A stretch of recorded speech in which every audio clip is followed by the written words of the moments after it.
Ovídio Parrula. Parrula. Muito bem. É escritor e antropólogo. Bem-vindo ao TPA Notícias. Muito obrigado. Em primeiro lugar, eu quero agradecer mais uma vez a oportunidade que a televisão pública de Angola nos concede, desta vez para falarmos de ciências históricas. Exato. Mas devo dizer que eu não sou antropólogo, sou jurista de profissão, doutorado em Direito pela Faculdade de Direito da Universidade de Lisboa, professor associado com agregação das Faculdades de Direito da Universidade Mandume e Agostinho Neto, mas investigo também matérias ligadas à etnografia do sul de Angola, tanto quando falo sul de Angola, concretamente das províncias da Huila, Namibe e Cunene, desde 1992. Muito bem. Porque entendo que não é possível conhecer bem Angola se nós não conhecermos bem os seus povos. Portanto, podemos ter a formação que tivermos, podemos ter os conhecimentos que tivermos, mas o elemento fundamental que nós devemos conhecer para a aplicação das políticas públicas é a população. Muito bem. E quando nós falamos da população, neste caso do sul de Angola, e hoje temos a oportunidade, e é uma alegria muito grande, começa uma festa a partir de hoje, porque essa é a primeira comunicação pública sobre a entronização do rei Ildefonso Luís Lucas Tjonkhela, portanto, que será o soberano do reino de Nkumbi, portanto, isto nos arredores de Xangongo, acho que já ouviram falar. Exatamente. Na província do Cunene. E, portanto, depois de 119 anos, portanto, quando da ocupação portuguesa, portanto, do último rei Ramandengo Luhuna, que foi um grande soberano, que lutou contra os portugueses, portanto, a resistência do povo Nkumbi, ou se preferirem Nhaneca Nkumbi, durou cerca de 57 anos. Primeiro vamos começar pela indumentária. Esta indumentária que eu meti hoje, do pano Samacaca, identifica o povo Nhaneca Nkumbi. E eu queria aqui ajudar a perceber onde é que está este povo. Exato. Porque quando se fala do sul de Angola, muitas pessoas não percebem bem quem é que vive realmente no sul de Angola. No sul de Angola, quando falamos das províncias Huila, Namibe e Cunene, vivem três povos de origem banto, portanto, fundamentais, que são os Nhaneca Nkumbis. Portanto, os Nhaneca Nkumbis têm cerca de 12 subgrupos. Os Nhaneca Nkumbis começam no município de Caimbambo e Xongoroi, província de Benguela. A Huila, província da Huila, quase toda, com exceção de Caluquembe, e também uma parte de Caluquembe também vive lá Nhanecas, Caconda e Cuvango, quase toda a Huila. O Namibe, portanto, quer Camucuio, quer Bibala, portanto, quer o próprio Namibe, portanto, são Nhanecas, quer a província do Cunene. Portanto, a província do Cunene, quer o município da Kahama, quer o município que hoje chamam erroneamente Ombaja, quer o Cuvlai a leste, portanto, são Nhanecas. Portanto, esses Nhanecas, por volta do século, até o século XVI, constituiu-se o chamado Império de Matamana. Portanto, o Império de Matamana, que veio se desintegrar por volta de 1570, portanto, no século XVI, com a invasão dos Jagas. Então, nisto se desintegrou o Império e então surgiram os reinos da Huila, portanto, que abarcava os reinos de Quilengues, Gambos e por aí fora. Depois o reino do Nkumbi, que abarcava o reino do Ekamba, o reino do Mlondo, o reino do Ehanda e os outros reinos. Portanto, o reino do Nkumbi era o centro dos Nkumbis, mas concretamente na província do Cunene. No município que chamam erroneamente Ombaja, porque esse município hoje, atualmente, tem 5 comunas: Mucopo, Cumbi, Xangongo, Naulila e Ombaja. Ou seja, e Ombala e o Mungo.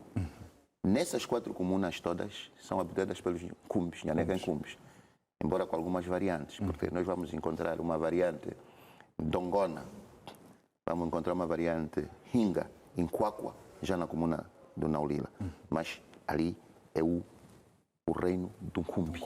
O reino do Nkumbi. Portanto, quer na margem direita do rio Cunene, ali já em Xangongo, para quem conhece Xangongo, quer na margem esquerda, portanto, ali está ubicado o reino do Cumbi, que vai ser entronizado no dia 14. Dia 14 de Muito bem. fevereiro. E reitero aqui a questão colocada pelo Afonso Paulo em termos de preservação. Qual é a nota que se pode dar? Quanto à preservação, nós podemos dizer que, já disse que começamos pela indumentária, depois começamos pelos usos e costumes. Portanto, o povo Nhané-Kancumbe tem duas festas fundamentais. Portanto, a festa da puberdade, que é das jovens raparigas para atingirem a maturidade, que chama-se Efico. Portanto, independentemente da variante, Efico, Lufuco, Efico, Efico. Portanto, independentemente do grupo. Não é? Depois temos a festa da circuncisão dos rapazes. Portanto, que fazem a circuncisão para preparar os jovens para a vida adulta. Portanto, esta pessoa que vos fala também fez circuncisão sangue frio. Portanto, em 1981, fez circuncisão em sangue frio na região de Kipungo, aliás, um dos municípios da província da Huila. E até os dias de hoje está a ser cumprido à risca? Aos dias de hoje também cumpre-se. Portanto, tirando aquelas pessoas que levam aos hospitais, mas ainda o povo mantém intacto os seus usos e costumes. Portanto, daí que a entronização do seu soberano, que neste caso vocês sabem que o poder local angolano, no futuro, portanto na Constituição, tem três vertentes fundamentais. As autarquias locais, que é um poder, digamos assim, derivado, mas tem o poder originário, que são as instituições do poder tradicional. Exato. Neste caso, que é esta que vai ser entronizada. E tem outras formas de participação dos cidadãos. Exato. Há um outro aspecto que eu acho muito importante. De acordo com a nossa história, nós sempre fomos povos civilizados. Sim, sim. Apesar da entrada dos europeus, mas o povo africano, particularmente na nossa região, sempre houve a questão de civilização enraizada. Exato. E, com isto, acompanhada a moral e a ética. Exatamente. Hoje, qual é a influência, qual tem sido a influência das autoridades tradicionais nesta questão do resgate ou da criação de um modelo social que se adeque aos princípios africanos? Exatamente. Aqui, por exemplo, na cidade de Luanda, é uma cidade cosmopolita, onde vêm muitas pessoas, vêm muitas origens. Mas nesta região, fundamentalmente, os usos e costumes permanecem intactos. Independentemente dessa invasão que disse, e mesmo hoje em dia com as redes sociais, etc., com a televisão, com a rádio, mas eles continuam fiéis à sua identidade, Muito bem. à sua origem, os seus usos e costumes, a sua indumentária e mais, até inclusive a questão da aplicabilidade do seu direito consuetudinário. E por essa razão mesmo eu questionei estes elementos que cita, por exemplo, a influência das redes sociais, e já que nós temos os serviços, a internet expandida por quase todo o território, não tem invadido de maneira negativa a cultura desses povos, que eu acho bastante importante para não só a preservação da história, mas também o equilíbrio social. Sim, nestas áreas, a maior parte das regiões que estou a dizer, das províncias da Huila, Namíbia e Cunene, onde habita, porque a maior parte desta população habita nas áreas rurais. Feliz ou infelizmente lá não há internet. Não há internet, há dificuldades muito grandes, inclusive, de se ver televisão, rádio. Quando chegarem serviços, receia que poderá haver alguma coisa que belisque? Poderá haver interferência, mas agora com a entronização, por exemplo, dos soberanos, portanto, vai se organizar melhor as comunidades. E também o que é que se pretende? O que se pretende aqui também, e disse muito bem, preservar-se a nossa identidade o nome, a língua, os usos e costumes. Claro que há aqueles aspectos também que devem ser ultrapassados do ponto de vista de caminharmos para o desenvolvimento. Exato. Mas é importante, por exemplo, que se preservem os aspectos nucleares da identidade dessas comunidades. A língua,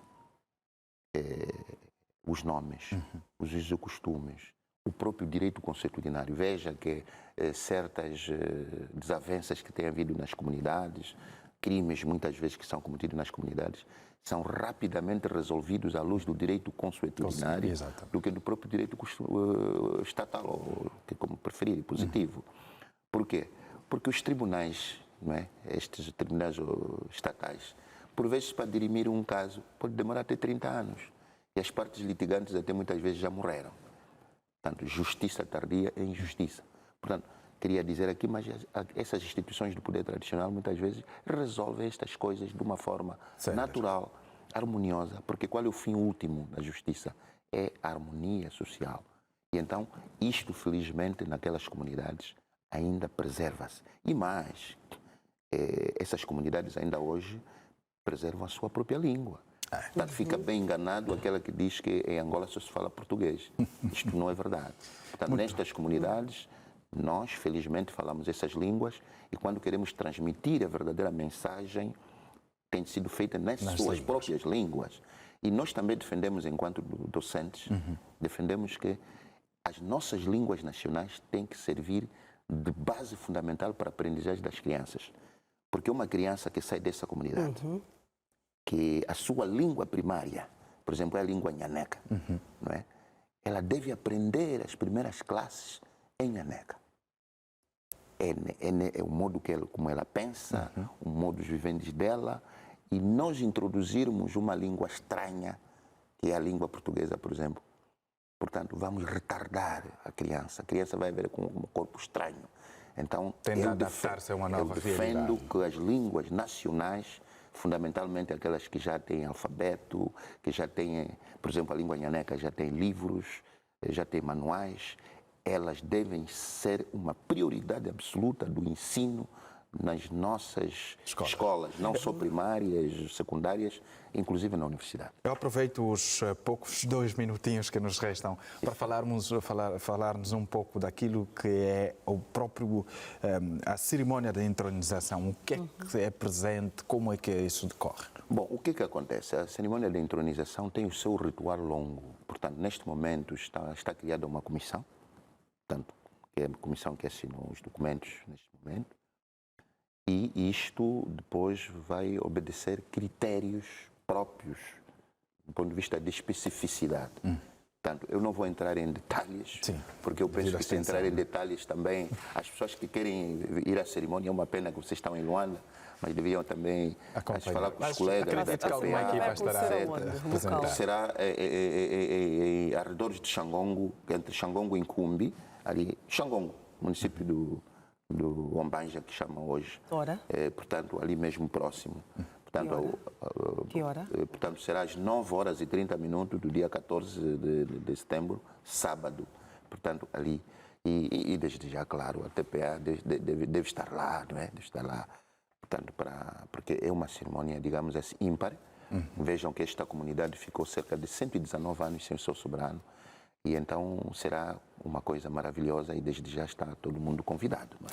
Muito bem, estamos de facto gratos pela presença, pelos esclarecimentos. É sempre um prazer recebê-lo aqui. Nós também estamos satisfeitos e a minha alegria em revê-los. Muito obrigado. Penso que estaremos mais juntos, porque neste momento estamos a preparar algumas obras científicas também, como aquela que lançamos. Exato. Porque nós, antes de regressarmos ao reino dos céus, temos que deixar algum acervo bibliográfico. Então estaremos juntos e nessa altura também faremos questão como fizemos hoje e da outra vez. Muito obrigado. Muito obrigado e bom trabalho para vocês.